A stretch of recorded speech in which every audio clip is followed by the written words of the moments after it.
Bismillahirrahmanirrahim. Alhamdulillahirabbil alamin wa bihi nasta'in ala umuri dunya waddin. Wassalatu wassalamu ala asyrafil anbiya'i wal mursalin wa ala alihi wa sahbihi ajma'in. Amma ba'du. Puji syukur kehadirat Allah Subhanahu wa taala. Alhamdulillah, malam hari ini di malam Senin pekan pertama masuk di bulan September 2024 dan di akhir bulan Safar 1446 Hijriah. Insyaallah malam Rabu minggu ini ini rebokasan malam Rabu terakhir di bulan Safar.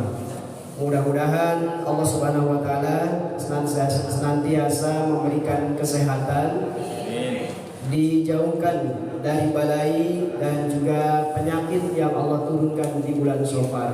Sehat wahir dan sehat batin, amin ya rabbal alamin.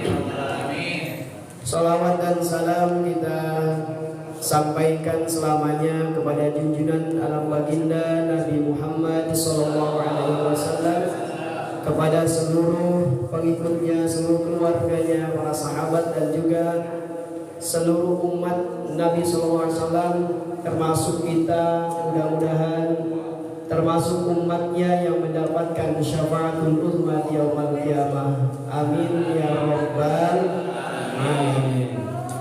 Bapak Ibu sekalian, jamaah Masjid Al-Istiqomah di Ruana 2, kita buka kajian malam hari ini dengan bersama-sama membaca Asmaul Husna, seraya mengharap dan berdoa kepada Allah Subhanahu wa taala keberkahannya, wasilah dari Asmaul Husna yang kita baca malam hari ini mudah-mudahan menjadi wasilah segala hajat dan cita-cita juga keinginan kita yang sedang dihajatkan, mudah-mudahan dimudahkan dan dikabulkan oleh Allah Subhanahu wa taala. Amin ya rabbal alamin. Bismillahirrahmanirrahim. Bismillahirrahmanirrahim. Walhamdulillah Rabbina wassabi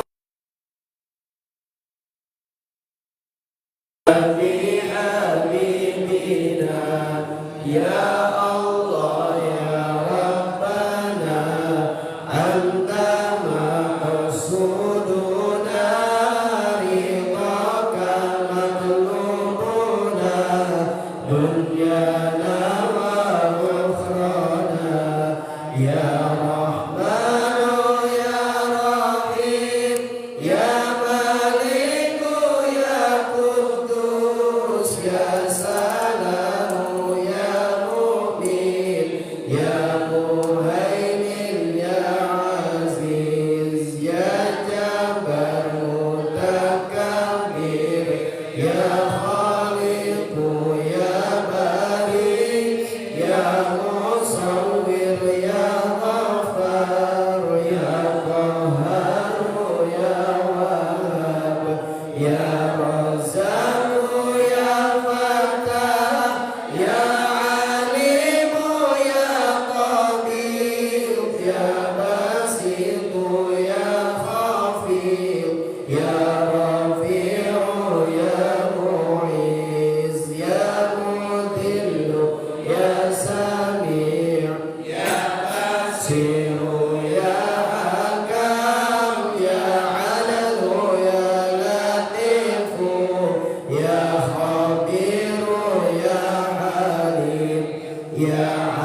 Al-Fatihah. A'udzu billahi minasyaitonir rajim. Bismillahirrahmanirrahim. Alhamdulillahi rabbil alamin. Ar-Rahmanir Rahim. Maliki yaumiddin. Iyyaka na'budu wa iyyaka nasta'in. Ihdinas siratal mustaqim. Siratal ladzina an'amta 'alaihim ghairil maghdubi 'alaihim waladdallin. Amin.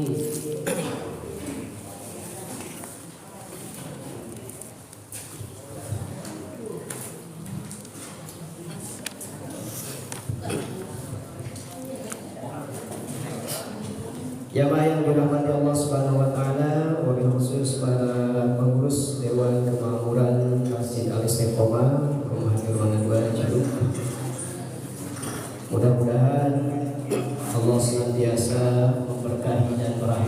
kita semua, dan Allah senantiasa memberikan kekuatan iman dan Islam kepada kita sehingga menjalankan ibadah juga perintah-perintah Allah Subhanahu wa taala dilakukan dengan ikhlas dan ridho karena Allah Subhanahu wa taala.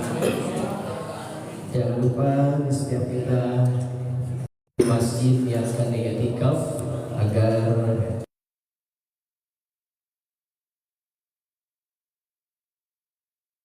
Allah Subhanahu wa taala.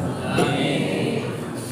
Nawaitu an a'takifa fi hadzal masjid sunnatan lillahi ta'ala.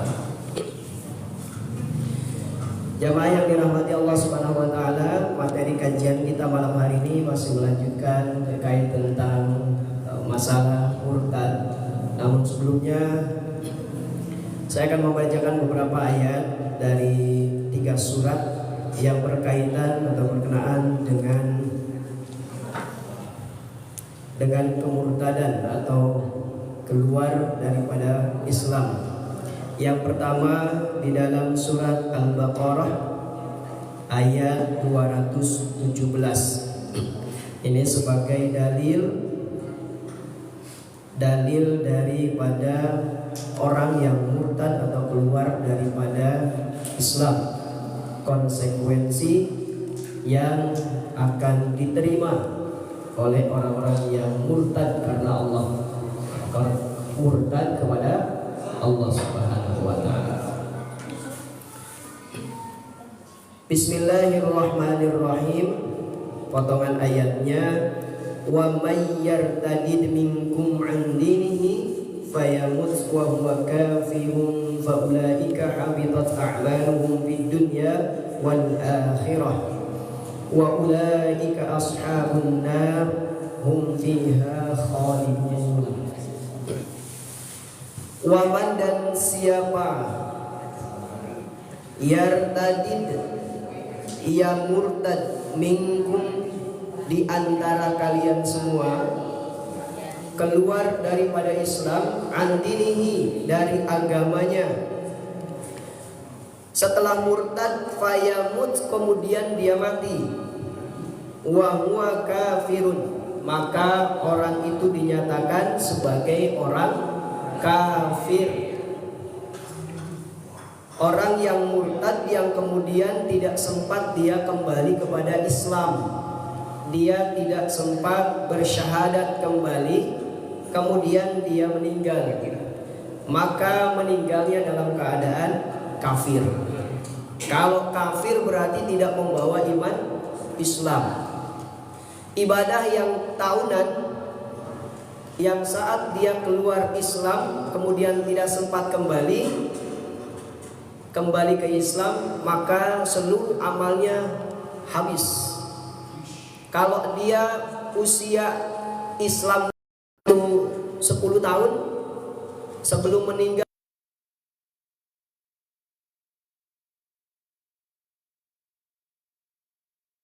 pun yang bisa dibawa dia kembali kepada Allah.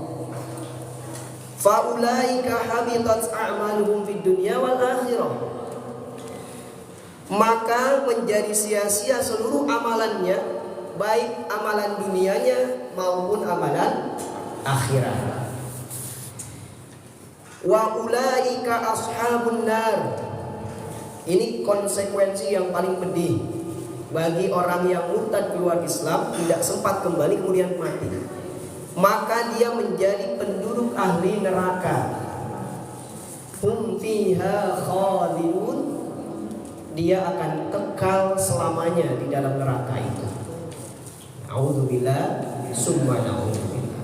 Ya, jadi bersyukur saat ini, hari ini, detik ini kita masih punya iman kepada Allah walaupun sedikit. Sekecil apapun iman yang ada dalam diri kita hari ini, itu akan menjadikan bekal kita nanti kembali kepada Allah.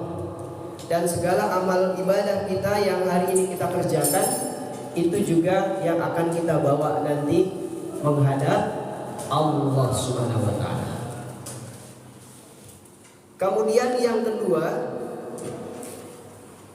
Surat Ali Imran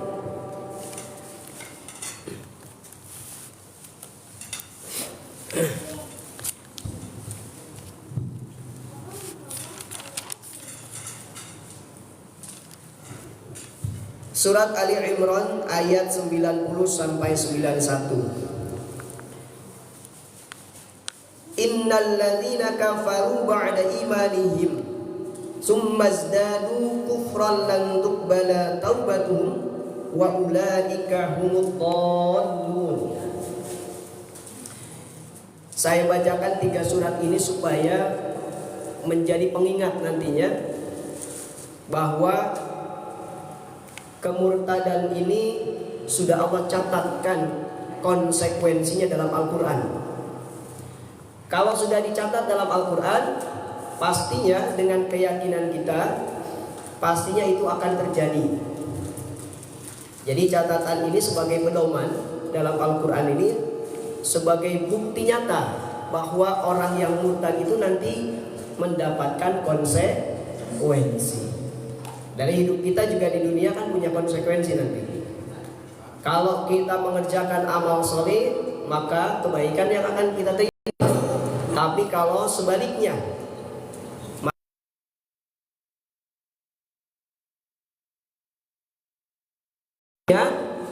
atau keburukan itu langsung di dunia, atau sebaliknya nanti ditunggu di akhirat. Sesungguhnya orang-orang yang kafir keluar dari Islam setelah mereka itu iman.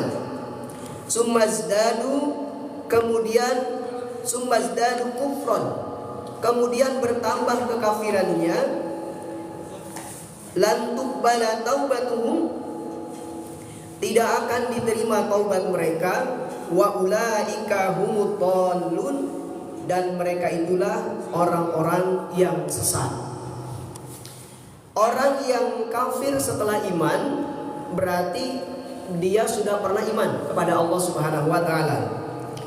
Kemudian dia keluar dari Islam yang disebut murtad, dan dia kekal dalam kemurtadannya. Dia gak kembali-kembali, bertambah terus kekufurannya.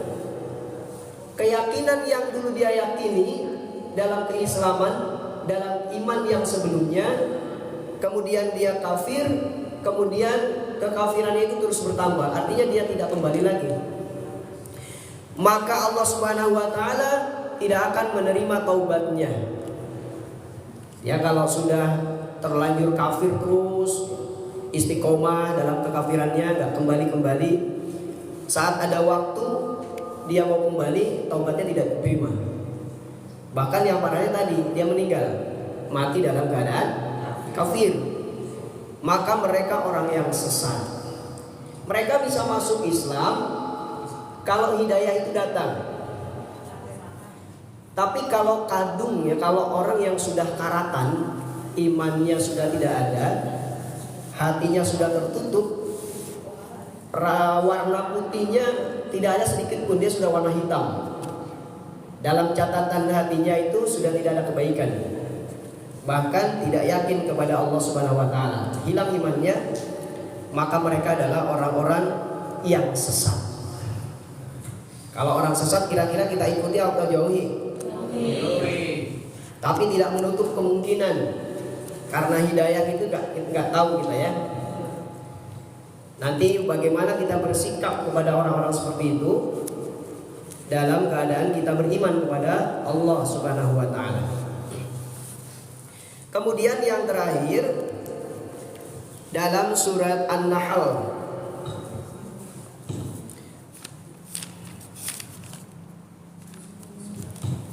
Surat An-Nahl ayat 6.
di akhirat.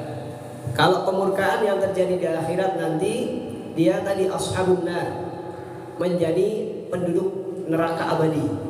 Bahkan bisa menjadi kayu bakarnya orang-orang penghuni neraka, kayu bakarnya. Kemudian kecuali orang yang dipaksa. Orang yang dipaksa itu untuk menyelamatkan kemadaratan pada dirinya. Kalau kita nih, orang yang biasanya kalau kita ditodongin pisau, kemudian dia suruh minum arak misalnya, atau suruh minum yang berbau mabuk, ya arak lah contohnya. Maka untuk menyelamatkan dirinya, kita minum apa mendingan ditusuk Bu?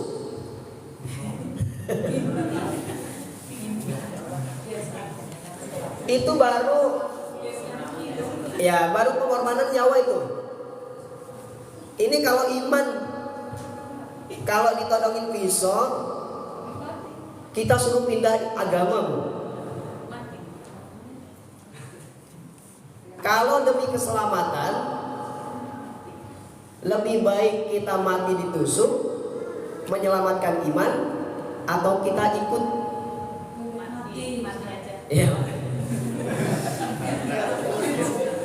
Kalau mati sudah dijamin surga. Seperti cerita apa? Pernah tahu? Seorang perempuan yang disuruh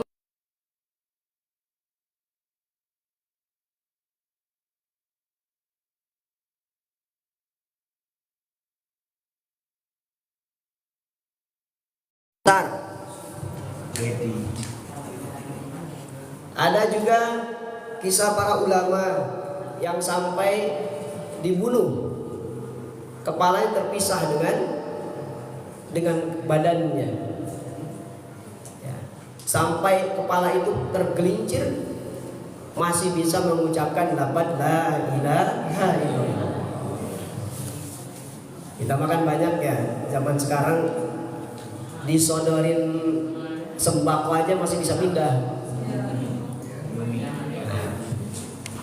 Kadang kefakiran itu terjual, imannya terjual karena kefakiran.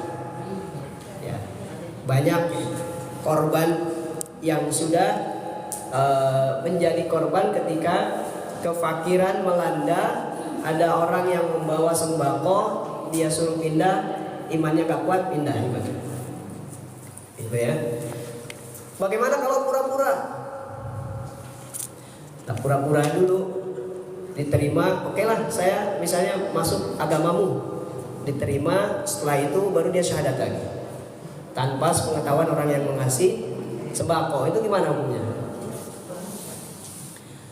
Orang Islam kalau pura-pura kafir dia jadi kafir, tapi orang kafir kalau dia pura-pura Islam tidak menjadi Islam.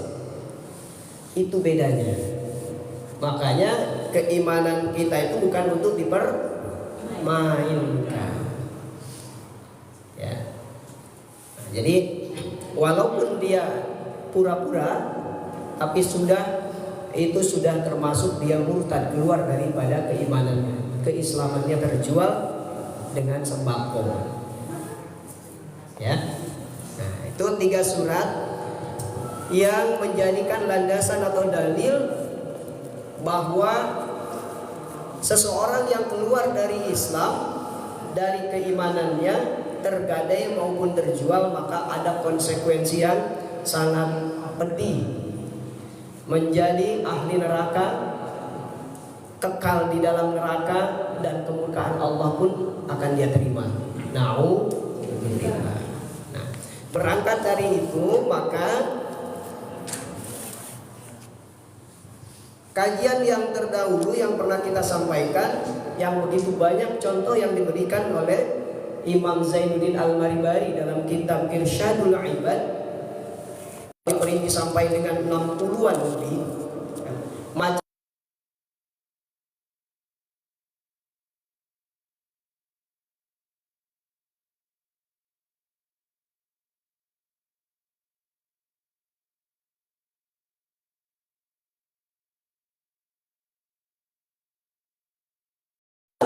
perbuatan, terlebih dalam keyakinan kepada Allah Subhanahu wa taala. Kemudian yang selanjutnya kita sambungkan, daripada contoh yang bisa membuat orang itu murtad, dia punya keyakinan bahwa jika Allah Subhanahu wa taala menyiksa aku karena aku tidak mau mengerjakan perintah Allah berupa sholat, maka keyakinannya Allah itu sudah zalim kepadanya. Ini biasa terjadi kalau saat orang diberikan ujian yang berat, kemudian dia nggak mau sabar, akhirnya dia melupakan Allah, bahkan dia meninggalkan perintah sholat. Jadi menggerutu kalau bahasa ininya, dalam hatinya menggerutu. Saya udah sholat kok masih aja sih dikasih penyakit. Saya sudah sholat kok masih sih hidupku begini. Tidak punya keyakinan kepada Allah bahwa dengan penyakit yang diterimanya saat itu, kalau dia mampu sabar, menerima, bahkan bersyukur atas penyakitnya, Allah Subhanahu wa taala justru sayangnya dibuktikan dengan cara seperti itu. Apa buktinya? Di hari-hari dia mendapatkan ujian seperti itu, maka Allah sedang menghapus dosa-dosanya. Jika sudah selesai dosa itu terhapuskan semua, kasih sayang Allah akan berikan. Misalnya karena penyakitnya yang parah itu, Allah hapuskan setiap harinya, dia sabar menerima ujian itu. Setelah misalnya dia meninggal, maka meninggalnya dalam keadaan suci, tidak punya dosa. Itulah bukti kasih sayang Allah. Kalau kita punya pemikiran, punya keyakinan ke arah sana. Tapi kan terkadang sebaliknya kita berdoa pun rasa-rasanya doa kita nggak dikabul. Kita sholat, rasa-rasanya hidup kita masih begini saja. Nggak kerasa apa yang kita harus syukuri yang saat ini ada pada diri kita, yang semua itu adalah rahmat dan dari Allah Subhanahu wa taala. Berdoa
kita sholat, setiap subuh kita sholat, setiap zuhur kita sholat, bahkan setelah sholat zikir doa,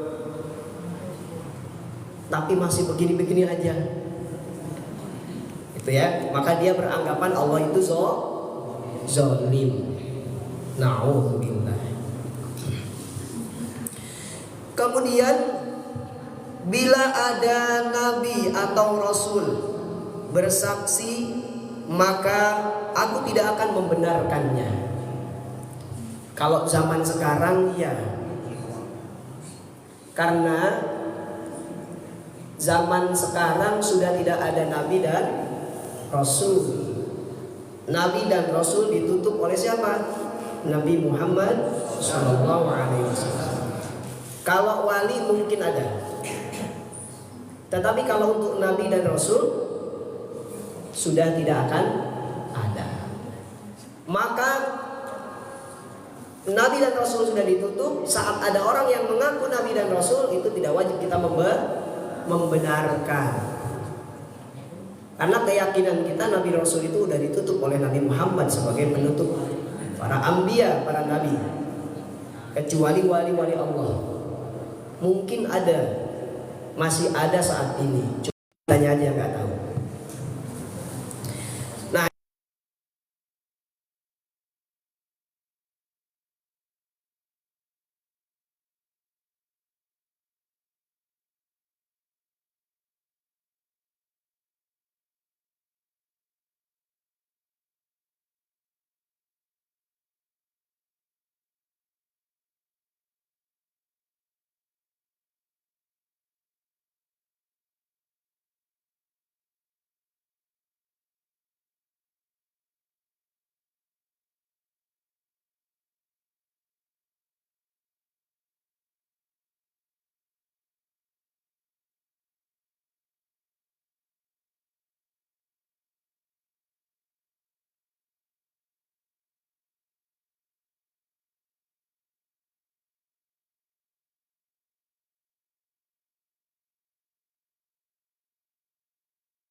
Nah, sering terjadi ketika mungkin dalam keadaan lelah, capek, bahkan mungkin bisa jadi saat rumah kita berada di lingkungan dekat sekali dengan masjid.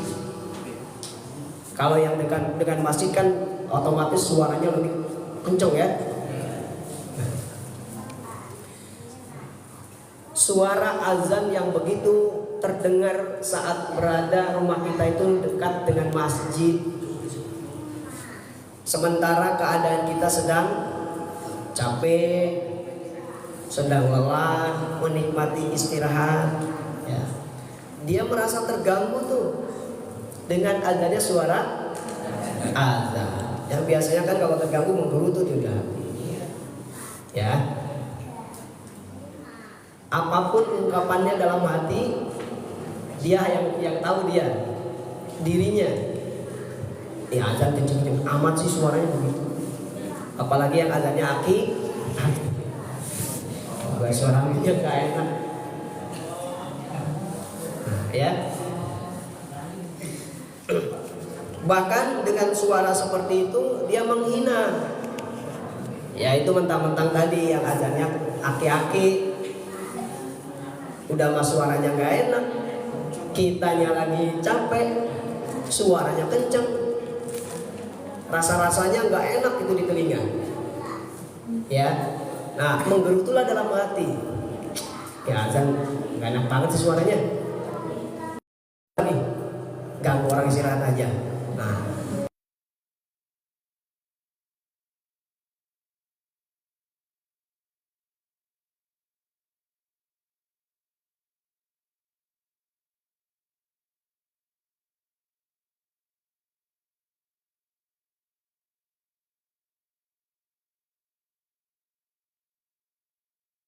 Allahu Akbar itu kita menghinanya, walaupun tidak secara langsung kepada kalimatnya, tapi kepada orang yang azan atau muazzinnya.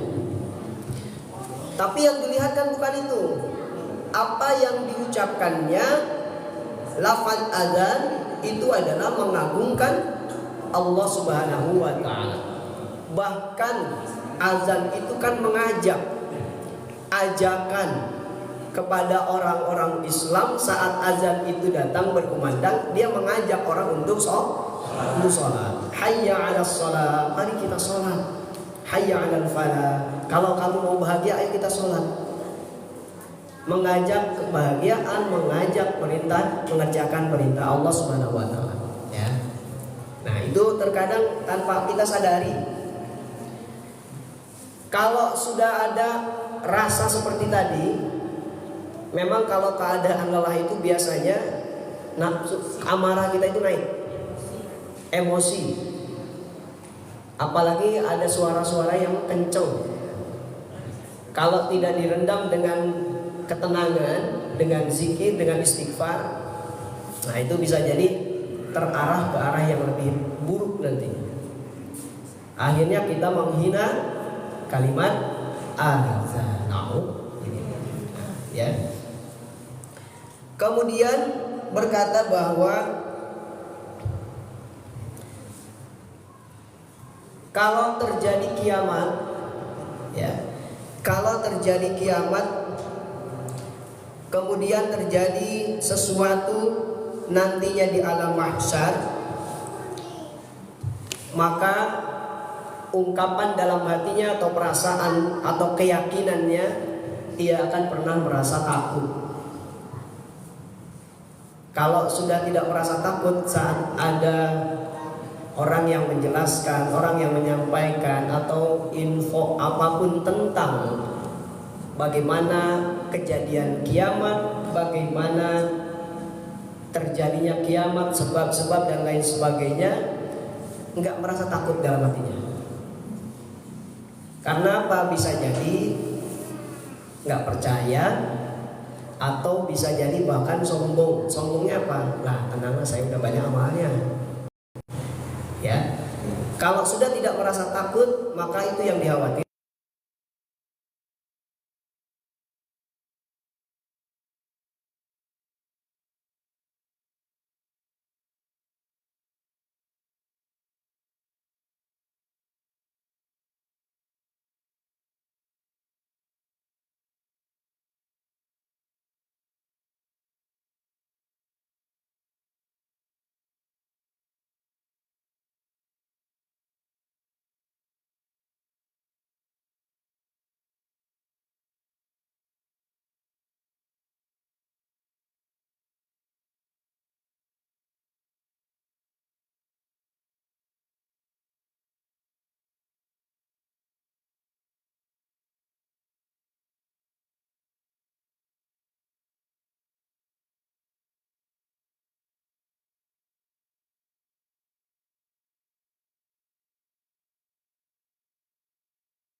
Informasi yang disampaikan masalah kiamat dia sudah tidak takut, dikhawatirkan dia sudah keluar daripada keyakinannya kepada Allah Subhanahu wa ta'ala. Kemudian yang menjadikan kita murtad diantaranya adalah menganggap remeh, menganggap enteng suatu majelis ilmu. Menganggap entengnya seperti apa? Kalau di salah satu masjid, bahkan masjid di lingkungan kita yang sekarang hari ini kita ngaji, saat DKM mengumumkan kalau malam hari ini ada pengajian, malam hari ini ada kajian atau acara besar PHBI misalnya yang sebentar lagi Maulid Nabi Muhammad SAW, dia nggak menghiraukan tuh, ya apalah ngajinya begitu-begitu aja sih. Yang dirasakan pada dirinya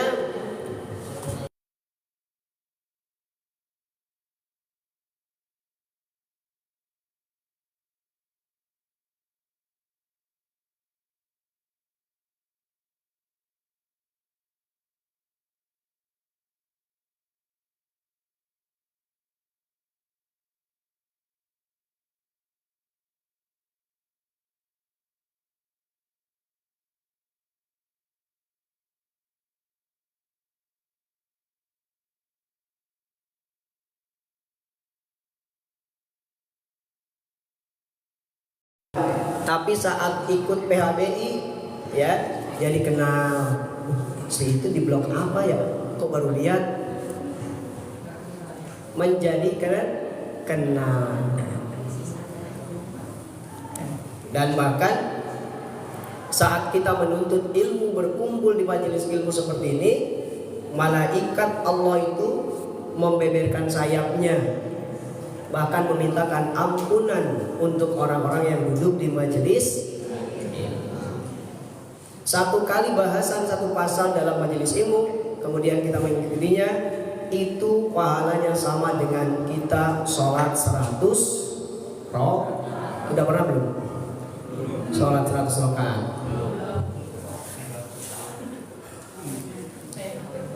Sholat 100 rakaat itu sebentar, paling 2 jam. Jangankan sholat 100 rakaat, sholat yang tasbihnya itu banyak. Sholat apa tuh? Sholat tasbih. Udah belum kita lakuin? Alhamdulillah. Berarti tinggal yang 100 rakaat. Di malam tahun baru itu ada amalan yang sholatnya 100 rakaat. Yang 2 jam, nggak lama 2 jam. Kalau nggak mampu berdiri sambil duduk, ya karena sunnah.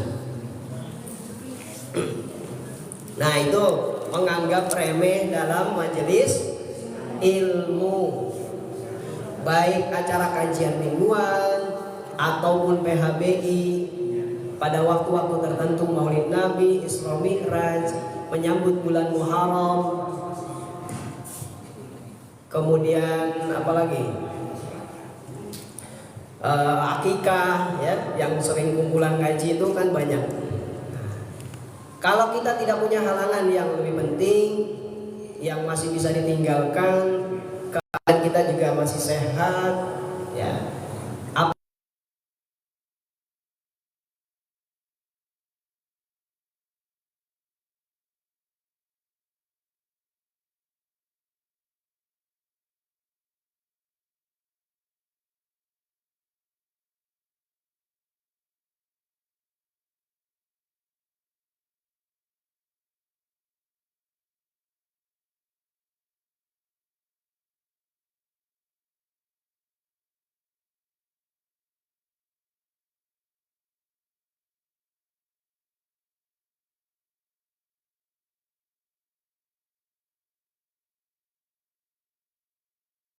Itu menghina ulama. Hati-hati. Yang keluar bukan dari ucapan, tapi dari gerakan jari, ngetik, ya. Nah hati-hati. Kalau ada berita yang belum valid, yang belum tahu kebenarannya secara keseluruhan, ya, maka tahan dulu. Karena di kita ini ada majelis fatwa, apa namanya? MUI. Yang kita mengikuti itu.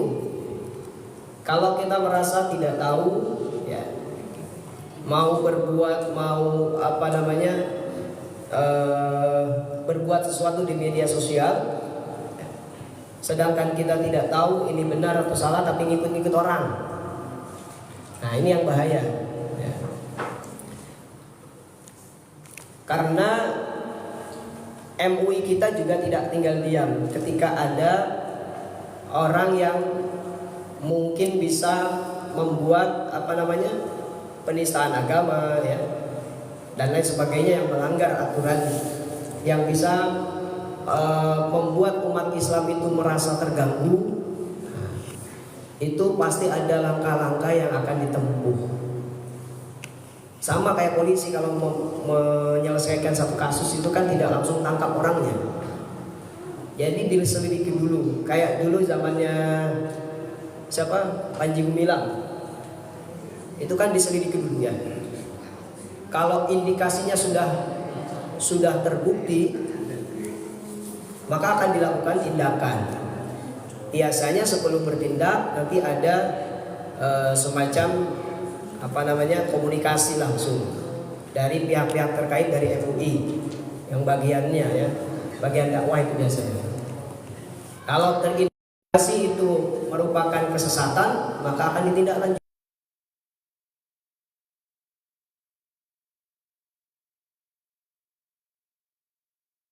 Nah, kan itu juga sama, itu juga akhirnya dia minta maaf ya. Jadi kalaupun itu benar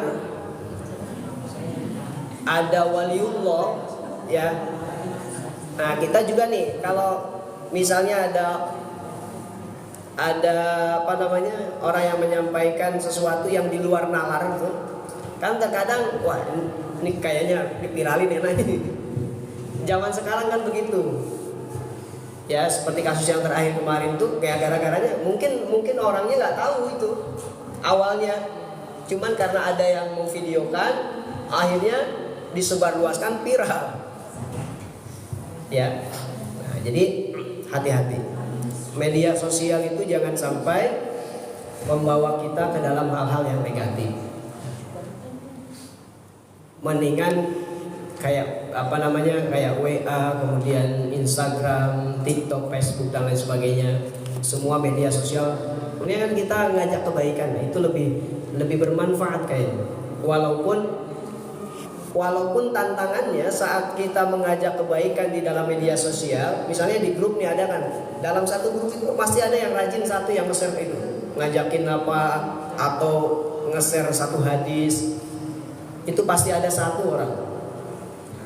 Nah kadang tantangannya kalau saat kita melihat dan tidak begitu suka, ya apa sih soal ini lah ya, anggapannya begitu. Tapi kalau orangnya nggak pedulian, ya orang mau ikut, mau baca atau enggak, pokoknya saya share aja kebaikan ya. Nah itu tantangannya kalau kita dalam media sosial. Kalau zaman sekarang, yang bahayanya yang tidak bisa bijak dalam menggunakan media sosial, bisa menjadi jalan menghina orang, mencaci maki orang, ya, mencela orang dan lain sebagainya. Nah, alhamdulillah. Kemudian yang berikutnya, bila ada sebuah fatwa yang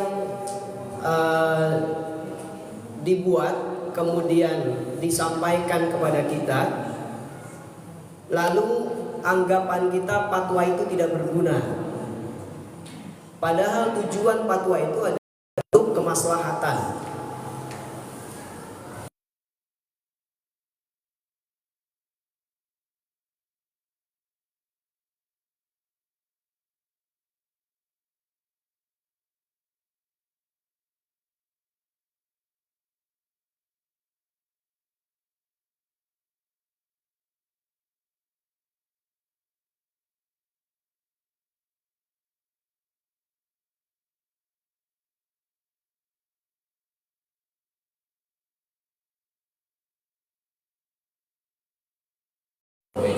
Diboikot. Itu kira-kira fatwa buat kemaslahatan kita apa bukan? Orang Palestina yang saat itu mungkin sampai sekarang dijajah oleh orang Israel, sementara pemasukan dana yang bisa dijadikan untuk menyerang orang Islam, membunuh orang Islam, dia bisa beli peluru, bisa beli bom dan sebagainya, itu dari hasil penjualan produk-produk yang kerjasamanya dengan Israel. Kemudian produk itu kita beli. Kalau kita beli terus, maka pertumbuhan ekonomi yang di Israel ini semakin tinggi, semakin maju. Akhirnya ya semakin banyak senjata yang akan dia miliki dengan keuntungan dari produk yang kita beli. Keluarlah fatwa dari MUI, kita boikot Kalau orang Islam paham ke sana, seluruh orang muslim muslimah paham ke orang muslim muslimah paham ke arah sana semuanya, boikot secara keseluruhan serentak, itu saya jamin itu pemasukan mereka akan habis, sehingga dia tidak bisa memproduksi, membeli bahkan alat-alat untuk membunuh orang Islam yang di Palestina. Nah, itu untuk kemaslahatan siapa? Walaupun bukan kemaslahatan buat kita, tapi saudara-saudara kita di sana yang kita selamatkan dengan cara memboikot. Ada kok yang produk lain yang bisa kita gunakan daripada produk yang diboikot tadi. Kan sudah ada tuh ya, bahkan sebuah aplikasi ada tuh keluar untuk menyekem ini produk dari sana atau bukan. Saya lupa nama aplikasinya apa ya. Itu ada ya. Makanya MUI mengeluarkan fatwa itu untuk kemaslahatan. Ya.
Itu agar kita itu jalurnya itu tetap lurus, karena dalam salat ada syahadat yang kita bacakan, asyhadu an la ilaha illallah wa asyhadu anna muhammadar rasulullah, saat tahiyat awal dan tahiyat akhir. Orang yang khusyuk dalam salatnya, ketika syahadat itu dibacakan, dia akan melupakan semua yang pernah dia lakukan, dosa terutama. Dan dia akan meyakini, lebih yakin kepada Allah Subhanahu wa taala, lebih naik tingkat dan level keimanannya kepada Allah Subhanahu wa taala. Innal insana lafi khusrin illa alladziina aamanu wa 'amilus shalihat. Orang yang imannya naik itu bisa kita baca, kita lihat, kita realisasi.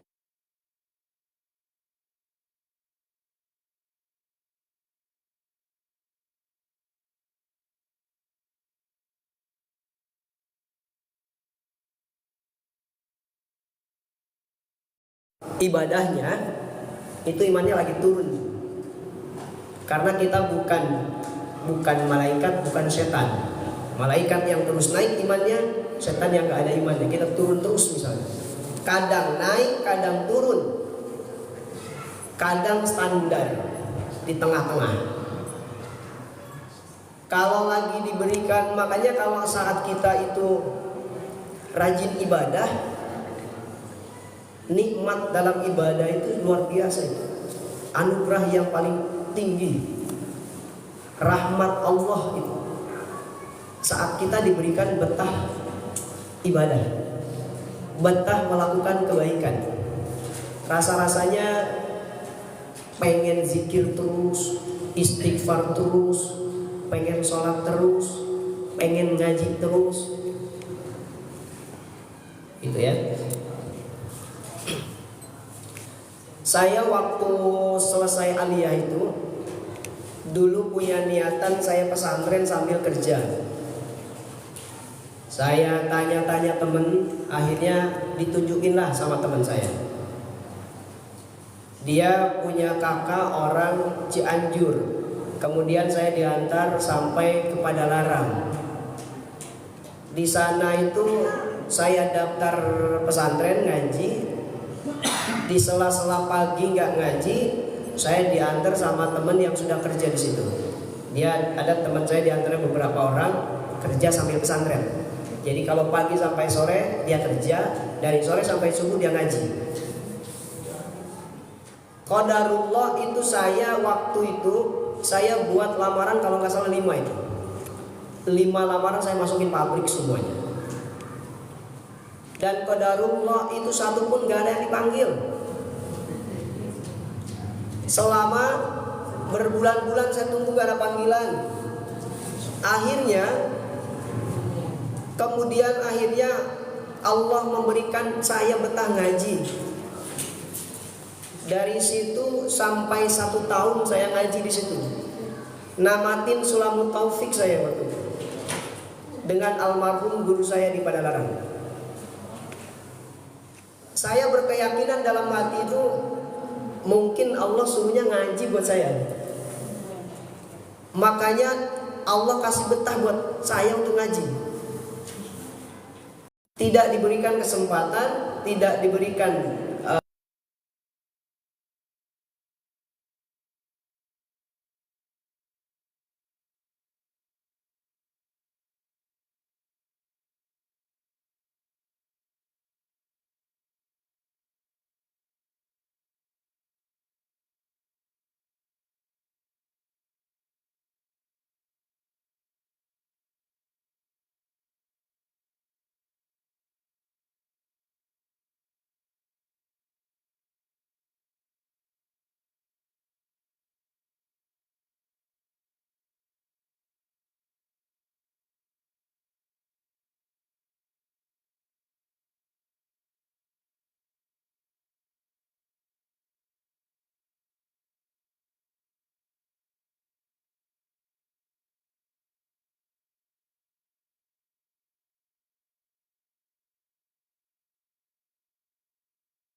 dingin ya, dingin kepada perempuan.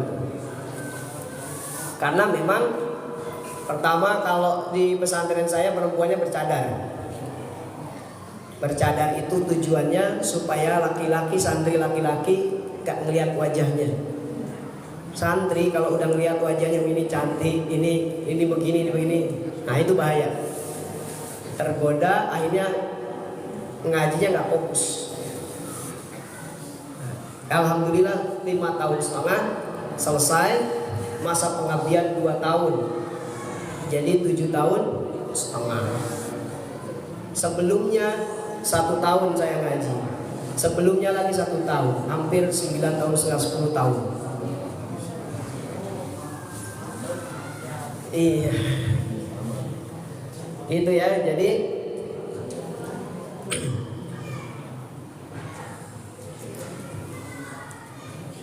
Jadi ketika ada fatwa yang disampaikan yang itu tujuannya untuk kemaslahatan, maka sikap kita menerima ya, dan tidak boleh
istiqomah dalam ketaatan dan kebaikan. Ibadah kita prioritasnya hanya karena Allah Subhanahu wa taala. Amin ya rabbal alamin. Demikian yang bisa disampaikan.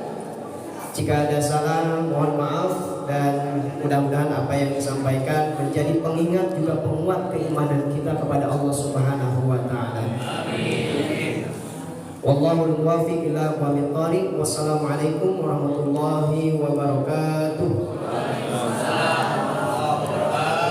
Kalau ada yang mau tanya silakan 5 menit kita kasih.